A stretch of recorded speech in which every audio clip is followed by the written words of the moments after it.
Hi, I'm Jeremy Caius, Superintendent, Tolleson Union High School District, and welcome to today's edition of the Education Exchange.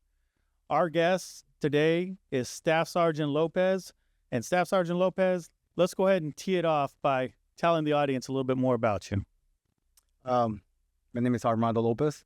I'm a recruiter here in Phoenix, Arizona. I'm originally from California, but I've been here for the last 16 years in Arizona. All right, thank you. Now, Staff Sergeant Lopez, are you prefer to go by Armando? Hey, I'm good either way. I'm good with you there. Yeah. All right, so I we appreciate you coming on to the show and appreciate your service. I want to demystify for our parents and for our students what it looks like to be in the Army. Now, I used to be in, but that was a long time ago. It's been over 20 years since I was in the service. And I know a lot's changed, but I know a lot's changed back too, because your slogan is once again, be all you can be. Is that correct? Yeah, it went back. It went back. Yeah. I loved it when I was in. I wasn't really feeling the Army of One when I got out, but I was in during the be all you can be days. So I'm glad you guys are, it's kind of like bell bottom jeans. I mean, some things just circle back, right? So Recto's back. Recto's back. There all you the go. kids are wearing the 90s clothes, so I figured bring it back. There you go. Bring back the good slogan. Some things are a little different. So I got here on the desk for the benefit of our listeners, some of these Army web crawlers. Now, when I was younger, the Army guys were made out of plastic, a hard plastic, and they weren't like these guys, right? They couldn't just start falling down the screen like that and crawl around. So obviously some things change, some things are different as we get more modern. I want to talk a little bit about what it looks like to be in the Army today.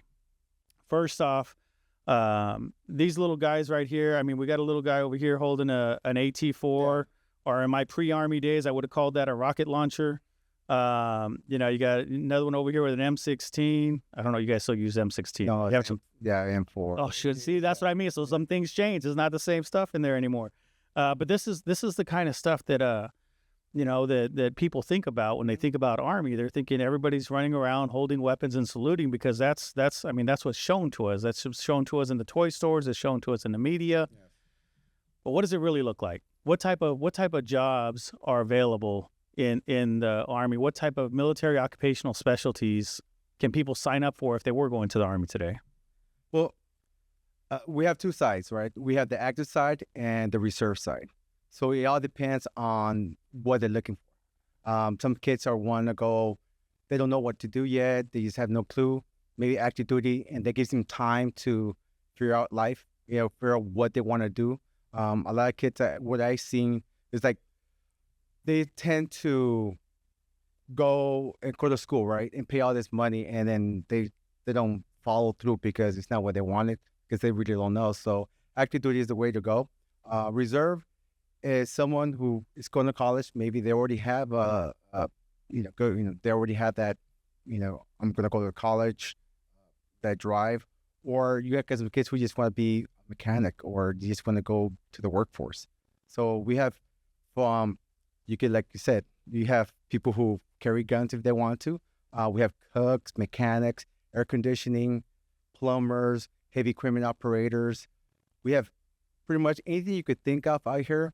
We have it in the Army. And it's a good way. For example, I tell people, I've been here in Arizona for a lot of years now, right? And a lot of kids go to this trade school and stuff like that. We could teach them that trade, and we could pay for everything. Well, they could be a plumber. A lot of kids want to be mechanics. We send them to mechanic school, nurses. So there's a lot of jobs. It's just so many that it's harder to just pinpoint one thing, but it depends on the individual. And we're here to help them out, figure out what they want and what kind of job to pursue, and we try to guide them that way.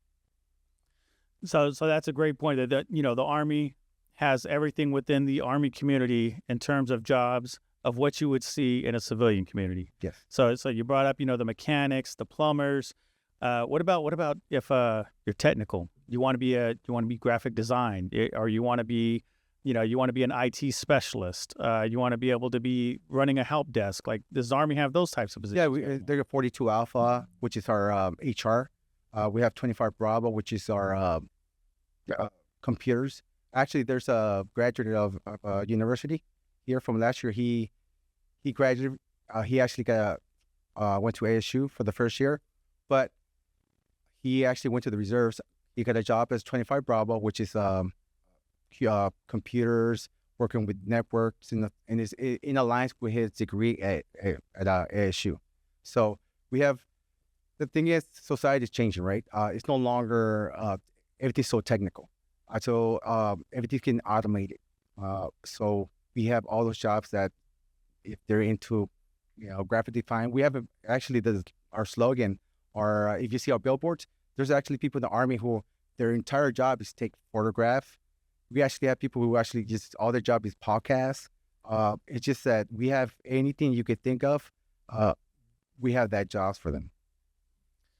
So that's great. So if I might have to get connected with the podcast person, like if we ever need another podcast person, then you're saying that I know you guys have a pipeline for me where I can go back there and hire a former soldier. Oh yeah. That's great. Let's talk about what that looks like on a day-to-day basis. So I'm prior service as well, also Army, long time ago, 73 Delta accounting specialist. Let's talk about that day-to-day life, because when people are thinking of every day in the Army, they're thinking combat zones, they're thinking, big boots walking through mud, like that, they're thinking what they saw in the movies. But let's talk about what does the actual daily life look like if you were to take one of these office type jobs. What does their day look like? For example, let's do 42 Alpha, which is mostly, they're one of the biggest. They're everything. They're HR, they're payroll, they do everything. They're actually the heart of the Army, because you can't do anything with a 42 Alpha. They're the ones who you need pay, you need to get your awards, you need to move from they do all your orders from one base to another base. So your typical day will start off most likely 6 o'clock in the morning. You work out. 6 o'clock, you just go work out as a platoon, team, depending on the weather too. It could be indoors or outdoors. So you work out in the morning, then you go shower, breakfast, and your day usually starts around 8, 9 o'clock in the morning. You work, do your job, 10 o'clock, and lunch. It's an hour lunch, and you go back to work. Most of the time is 8-hour day, 8 or 9 hour day, and you're off by 4 or 5 o'clock. And most people think that you're stuck on base. You're off. It's like a regular job. You're off. You go back to your barracks, now you have your own room that you could live in, pretty much your own apartment, and you go out to the movies, whatever you decide to do that night. It's pretty much, it's a civilian job with a uniform. I tell people it's just no different. The only thing is, it's just more of a structure, lifestyle. That's all it is. I'll tell you, I miss that structure. I don't know if you can tell, but I haven't quite been making morning PT the way I used to back in the service. So I miss that structure of the physical training first thing in the morning to help get your body going, get you energized for the day. But let's talk about some of the other aspects of it. So just graduated from high school. Let's say you're a graduate and you're ready to be independent. You're ready to be just out there on your own. You want to be earning your own living. You want to have your own place. They sign up for the Army. What kind of place do they get? You mentioned the barracks. Explain to them a little bit what barracks life looks like. So once you've done your initial training, of course, and then once you go to your initial training, which is basic training, then you go to your AIT, which is your specialty school. It could be from like cook, computers, whatever it is. Once you graduate, then you get assigned. It could be in Germany, it could be in Kentucky, it could be anywhere where the Army is sanctioned, right? But first, you get there, and most people think you live in the barracks with like 20 people. That's just at the big. Reality now is you get your own room. So you get your own room. The only thing you share is the bathroom. It's like two. So now the Army is changing in where you get your room. You get to pretty much decorate it how you want to these days. You kind of pretty much, they're trying to make it more home, especially for the kids or first joining. So basically, you get your own room, your own apartment, your own place to stay. You don't have to pay rent. There's no electricity. It's all paid for the Army. And that's a great point. So when you're in the service, so normally you're that 18-year-old and you're like, well, I don't have to go to the service. I can go get a job right here. And then they figure out what it's like to be out there in the world, and you're paying rent, you're paying utilities, You're paying for, your phone service. You're paying for all of these other amenities that in the service, it's just already included. You don't have to worry about being late on your rent because there is no rent, right? Yes. Yeah, so definitely a great opportunity for them to be able to go out there and not just get trained in a field that they want to be working in, but also to be on their own, have their own place, and have that apartment style feel. Let's talk about some of the other. Well, first let's talk about the term of service. Okay. So I'm coming out of high school. I'm going to commit to the service. How many years exactly am I committing to? So the minimum is for active duty is 3 years. You can do a 3, 4, up to a 6-year contract. So it's up to you, the individual, to. There's certain jobs require more years, just because, for example, your 25 Bravo, so the computer guys, their school is way longer. Or if the ones that want to be combat medics, which is pretty much, those schools are way longer because it's medical. All 18 medical and computer are 20 to 25 weeks long, depending. So some of them are required an extra year because 1 year is nothing but school most of the time. So, but 3 years is basic. Reservists, it's a 6-year commitment for the reserves. So that's just because by the time you do all your drills and hit your 6-year mark, you're kind of hitting that 3-year mark like if you were an active side. So it all depends on the individual. Most people do a 3-year. That's usually our about 90% of our that come to our office usually get the 3 years contract. Now, when they sign that first contract, what kind of incentives is the Army offering right now? Like, are you able to pick your duty station? Are you getting signing bonuses? Like, what kind of, what's the deals? Let's give everybody the inside scoop on the deals right now. What incentives is the Army offering on getting that first enlistment? Yeah.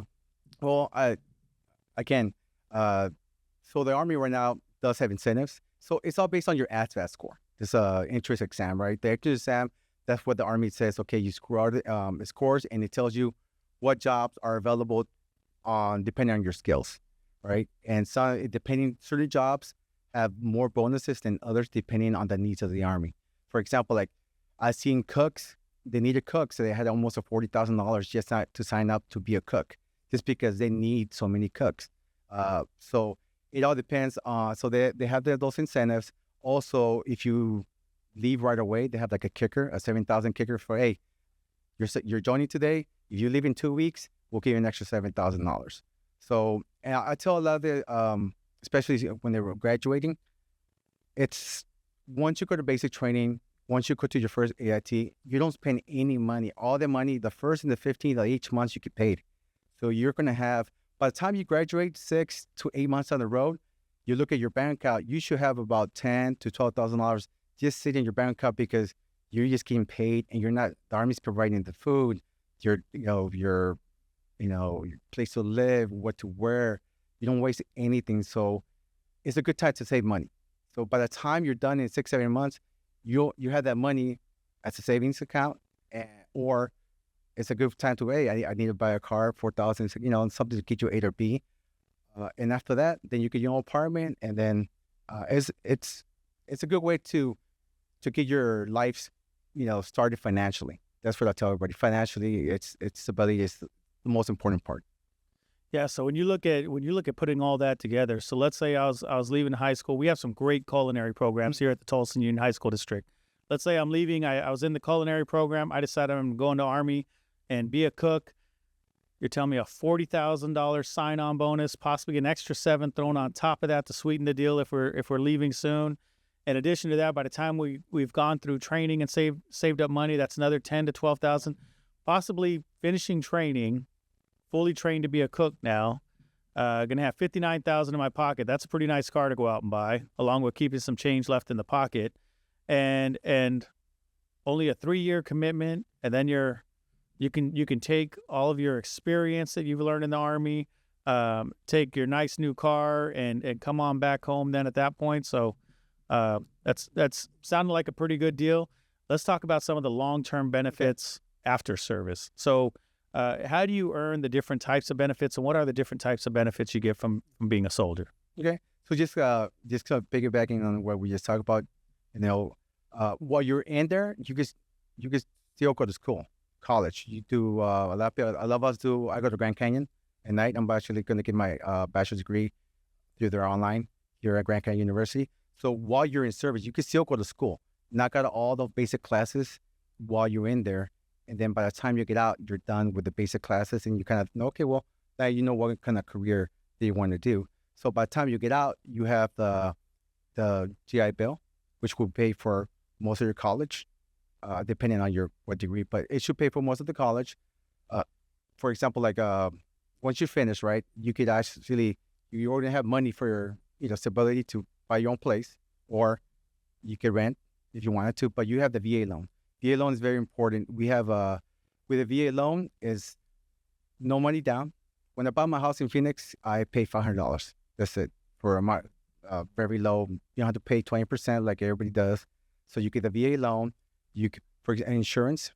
When you're active duty, it's free. But most people, when they get active duty, they join the reserves. As a reservist, you only pay $45 a month for a single person and $225 a month for your family. So there's most companies now, they pay $500, $600 a month now, depending on where you work at. So the reserves is another good option for when you get out from active duty, because you continue service, but at the same time, you're still a civilian. For me, I was active duty and I was a reservist, and now I'm back to active duty as a recruiter. So for me, I didn't use my GI Bill, so I was able to give it to my daughter. My daughter's only 8 years old, so I actually will sign off my GI Bill to her. So when she's 18, 19, she will have that money to go to college. So you can actually pass it on to your significant others if you don't use it. But yes, you have all that money for college, for whatever trade school or Ivy League school that you want to do. It doesn't, you would be a hairdresser. It doesn't matter. It covers everything. A lot of people think you have to go to college. You can actually use it for, you want to be a mechanic school, air conditioning, whatever you want to do, or you want to buy a business. You have the government gives you good business loans for veterans. So you put a lot of great things out there. Let's circle back and touch a little bit more in depth on a couple of them. Going to college while you're still in the service. Mm-hmm. What type of tuition assistance is the Army providing right now on helping soldiers continue their education while they're in service? It's a TA. So tuition assistance, they give you $4,000 every fiscal year. From October to October, you have $4,000 to use for whatever school you want to do. And most of them are online. But the good thing is, for example, a lot of these colleges, for example, GCU, most people pay $1,500 because you're in the military. They give you a discount. So I only pay $1,000 per class. So it usually takes about 2 months per class. So instead of paying $1,500, I'm paying $1,000. So that's another added bonus that you can knock out. And then usually I take the summer off just because I need you want to take vacation stuff like that. But while you're in service, you can just go 4,000 every year. You get 4,000. By the time you're done with 3 year, you already have your AA plus 60 credits. And when you come out here, you don't have to start from the beginning. You already started your 3rd year, 4th year. Actually, when I started GCU, I had no idea. I already had 3 years of college done by the time I went to GCU. I had you mean to tell me I only have a year and a half to get my bachelor's degree? And I, did not know that. I was even surprised. But yeah, they also basic training, all the little schools and certifications, those are counted as college credits. So a lot of universities will take all that training, all the certificates, and they will actually give you college credits. So you don't have to take those credits at any universities. So that's an added bonus with being active duty and actually try to, go to any university you want to be at. Yes, that's definitely an added bonus, that all of your training, getting evaluated by whatever institution that you're going to, and given college credit for all the training that's already been fully paid for by the Army. But then them continuing to pay for your education while you're in the service. And then if you want more education beyond that, when you get out of the service, still paying for your education. Definitely a lot that the Army's doing to help make sure that their soldiers are getting all the education they want for anything that they want to do in life. So the whole thing is being benefit. Debt-free. It's just honestly, I tell people it's a good way to get your education and not be in debt. We know I have friends who are dentists, doctors. they're still paying their student loan until they're 50 or 60 years old. I tell people one way to not be in debt and be debt free, the military is a good way to pay for your education. Go, you want to pay, if you want to start a business, it's a good way to start a business because the Army teaches you that discipline. For example, you know how to wake up every morning, you know how to finish that job. It gives you that stability that a lot of people don't have. It gives you that training that forces you to work hard, pursue your dreams. That's what I think a lot of kids or adults, they don't follow their. It gives them that stepping stones to be successful in life. It could be anything. That's great. So let's talk about that VA home loan. Can't beat that VA home loan. No down payment, as you said. No down payment when you're getting a VA home loan. You essentially almost don't have to come out of pocket for anything just to get into the home. But let's talk about some other benefits of that VA home loan. My understanding with the VA home loan, you don't have to worry about primary mortgage insurance, right? There's no PMI. And for a lot of our graduates, they don't quite understand the value just right in there because PMI, that can be an extra $200 a month that you're paying for an insurance that says basically we want to guarantee that you're going to pay back this loan. And the Army's saying, you don't need to get a guarantee out of our soldier. We guarantee that soldier we sent you. Yes. And so that's another benefit is no PMI, no down payment, makes it very, very easy for a soldier to go ahead and get into a home at that point. So touch a little bit more on that. Yeah, well, it's a great opportunity.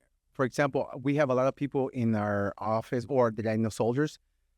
They stayed in more than 3 years, right? So you could buy a house. For example, there's a few of us that in our office that I have 2 houses, right? My house and our rental. What a lot of people usually do is buy a house wherever they're stationed at. They rent that house when they move on to a new duty station. Then when they're with a VA loan, they buy another house. By the time they're done with their career, they might have 3 to 4 houses, 3 rentals, and 1 main one. And then if you're into real estate, that's a great way to work real estate to get your wealth done. But in 20 years, you're only 38, 39 years old, and you get with a VA loan, and that helps so much that a lot of people actually have multiple homes just for rentals. That's fabulous. So, real popular these days is trying to find ways to set up passive income streams and doing that, buying homes at each of your duty station, knowing that you could rent out to other soldiers because you're always going to have soldiers moving in there into the same area that are also going to be looking for a home to rent.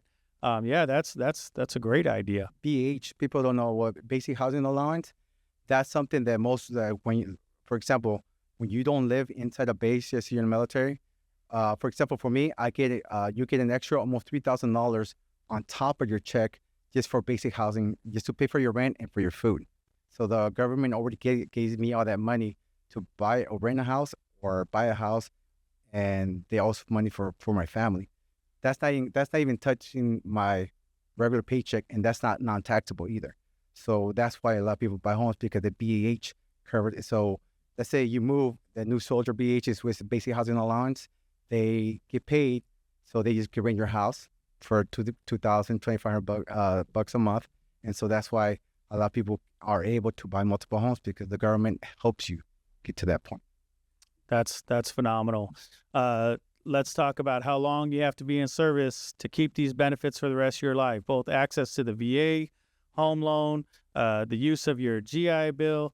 How many years of service does it take to earn those? Well, 3 years is the minimum to get your college paid for, VA home loan, access to the VA after 3 years.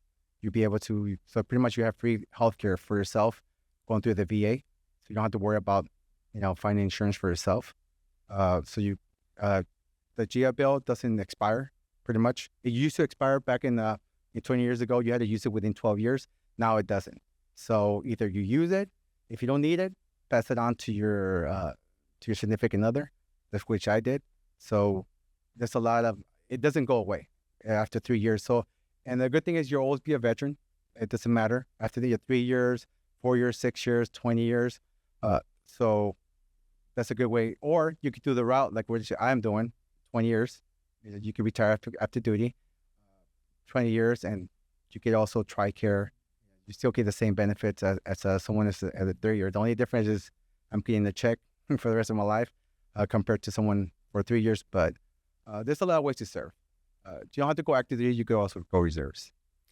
So let's stick with active duty. All right. Let's play out those two scenarios for our young adults graduating from high school. So you graduate from high school, let's say you're 18 years old. You're not really sure what you want to do with yourself. You can go to the service.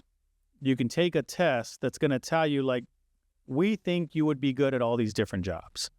And if it's a job that the Army needs, we're going to give you an incentive to go ahead and sign up for that job. So they're going to get all their training covered. So 18-year-old, now you go on, instead of staying here back home and paying for college, you're going to go to the Army. They're going to provide you your post-secondary education because they're going to train you in a specific job. After 3 years, you could leave the service. You have the access to a VA home loan that stays with you for the rest of your life. You have the access to the GI Bill if you want to do more education or get your spouse educated, and that'll stick with you for the rest of your life. And you're only 21 years old. You still got your whole future in front of you, but now you got a solid foundation. You do the 20 years, so now you can get in at 18. You're out by 38. You're retired at 38 years old and getting a check for how long? Until for the rest of your life. For the rest of your life. You could live to 88. You're going to get paid for another 50 years retiring at 38. I think only the NFL retires by the time they're in their 30s. But in the Army, they're also retiring. You could hit 38 and you're retirement eligible. You're going to get that check for the rest of your life. Yes. And healthcare. And healthcare, TRICARE, and for you and your spouse. So pretty much if you do get married, they're also covered with all that. So if you ever get married, your significant other gets that TRICARE together, and you're 38, you can start a new career, or you can start the career while you're in there. Most of us actually, the Army, we focus a lot on education. By the time you finish 10 year, most of us already have a bachelor's. I know people already working on got their master's or their doctorate. So at 38, you could start a new career of whatever you want to do. Now that's all the package that the Army puts together for you. Let's talk about a little bit outside of that, like life as a veteran.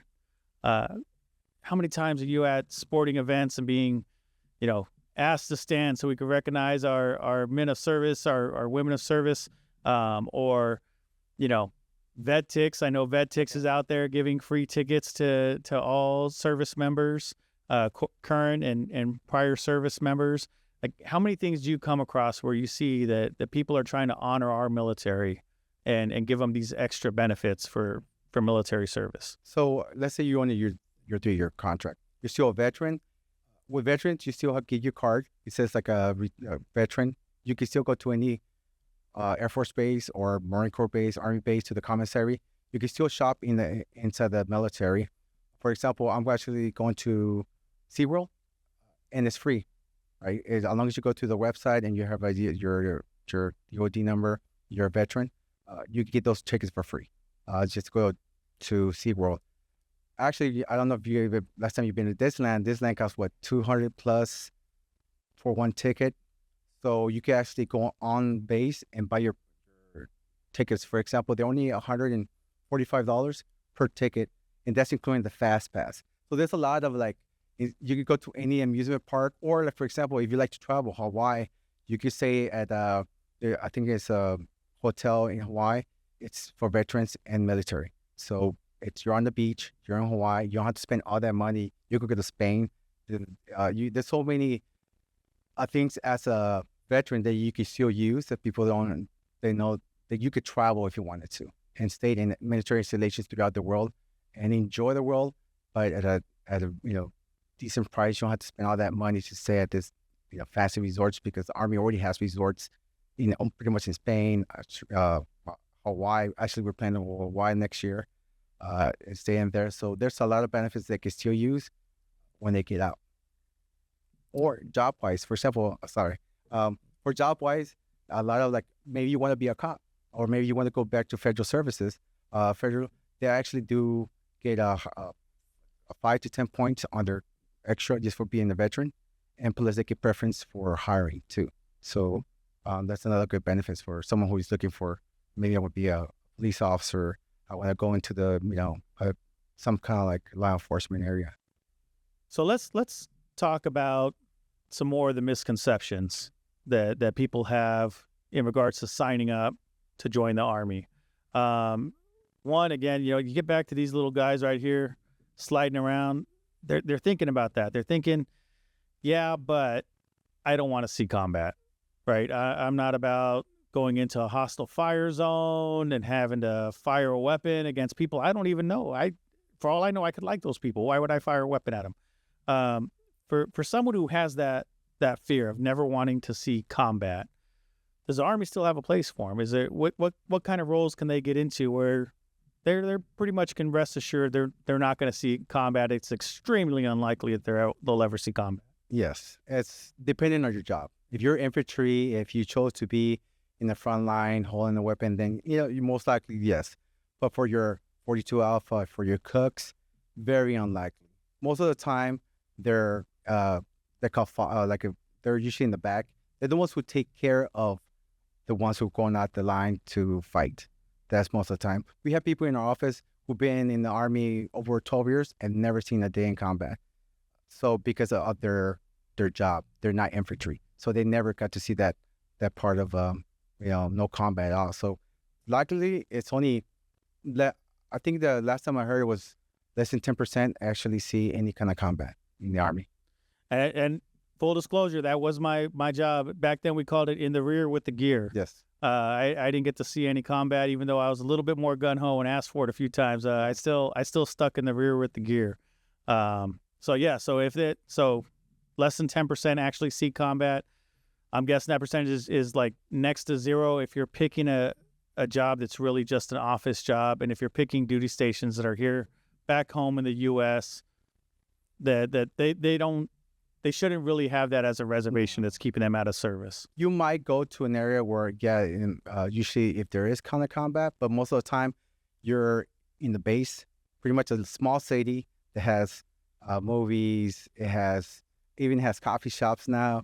It has all the amenities you want, and you stay there and you run and you help keep people's pay, equipment, the cooks, the IT guys. They're all there supporting the main element who actually has to leave base to do any kind of like a attack or whatever it is, combat. So the only thing they're really fighting then is going to be homesickness. So let's talk about, I'm in the service, signed up for 3 years. I didn't know what it was like to be away from my family for 3 years. I want to spend some time back home. I miss everybody. How does that look? How much time can they actually come back home and, take a break? Go take a vacation. Go back home with your family if that's where you want to go for vacation. What does that look like? So every year you get 30 days of leave, and you could accrue that up to 90 days.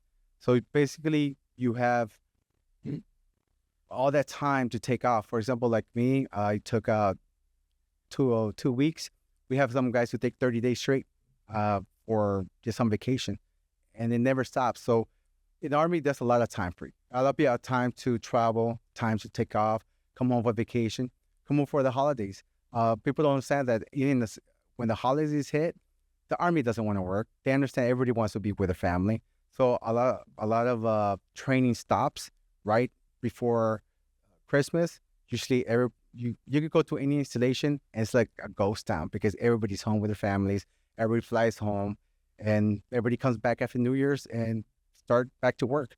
I tell people I have more free time in the Army that most people have in their job, because most jobs don't shut down. The Army shuts down. There's a few people that have to stay there, of course, but most of the time, if you're IT or even infantry, all those guys, if they're not actively overseas, they're home with their families or traveling to see their mom, dad, grandma.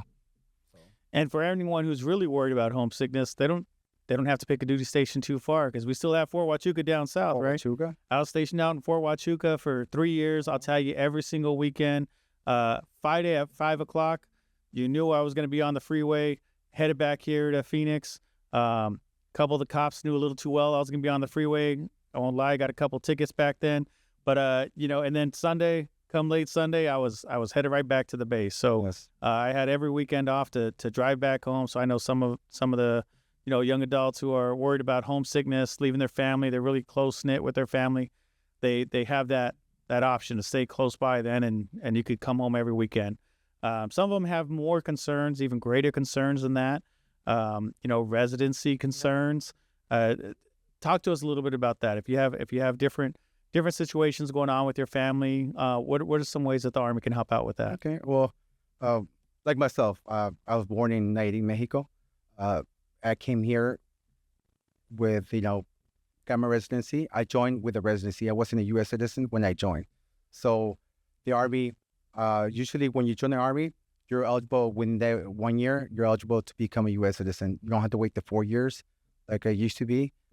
Also, I see a lot of kids today. They're born here, but their parents are not.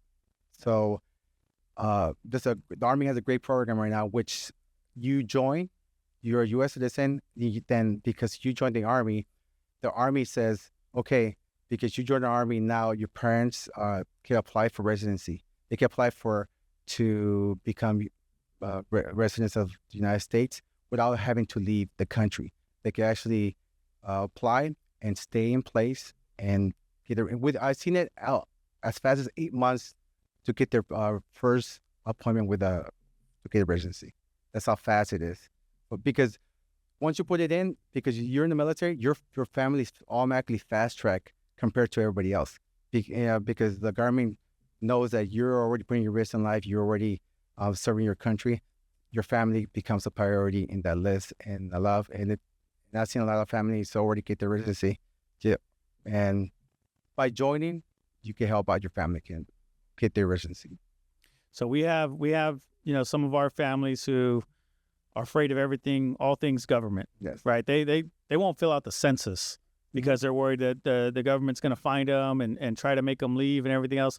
And what you're telling me is, if you're a student of ours right now and you were born here, but your parents weren't born here, and you're worried about their residency, joining the service will actually fast track them to get their residency, so they don't have to worry about it anymore. Yes.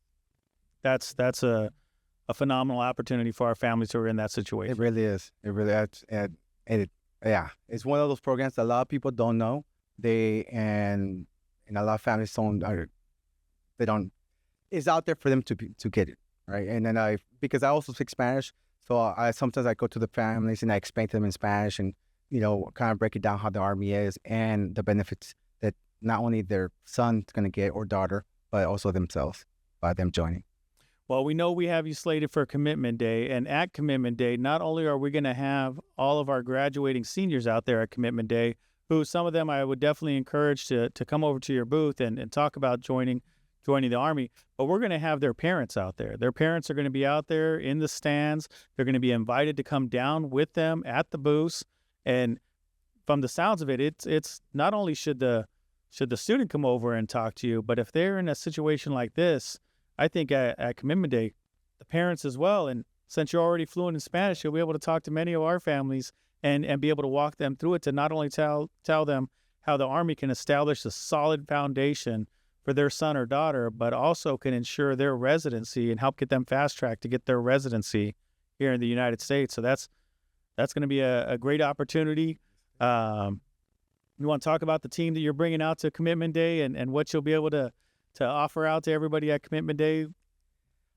Well, pretty much we're located on 75th Avenue, McDowell, recruiting station, where we take care of like most Tolleson, pretty much Tolleson, Maryville, Fairbound, Carhaden. Those are pretty much our whole area. But we have a great team. I say about 80% of us speak Spanish, and we have a lot of experience from active duty, reserves. We're from different jobs, so you can access about, from infantry to cook to IT. So we can, wherever you want to know, I'll help you out. It'll be about 7 of us out there trying to help you out. Oh, that's going to be wonderful. We're definitely looking forward to it. and we definitely appreciate you being on the show today and sharing all this information with our families. We look forward to hearing success stories of those that have gone to the Army and have now established themselves, either had a successful military career or they got their start in the Army and then they went out and in the private sector had a successful career. We always invite our students to come back when they're successful alumni to share their story about how they went through these different opportunities and how that helped them. Well, we appreciate you sharing all this with our listeners to let our graduates know that there's a way to set a foundation for their life.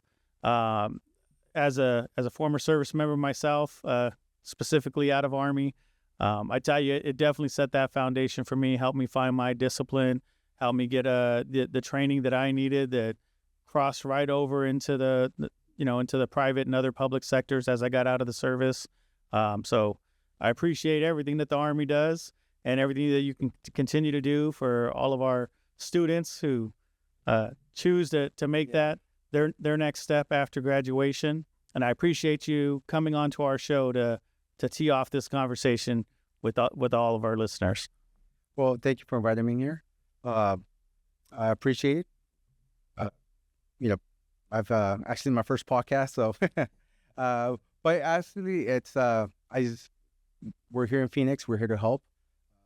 We're here to help students find, get them started and find their way after graduation. That's our goal.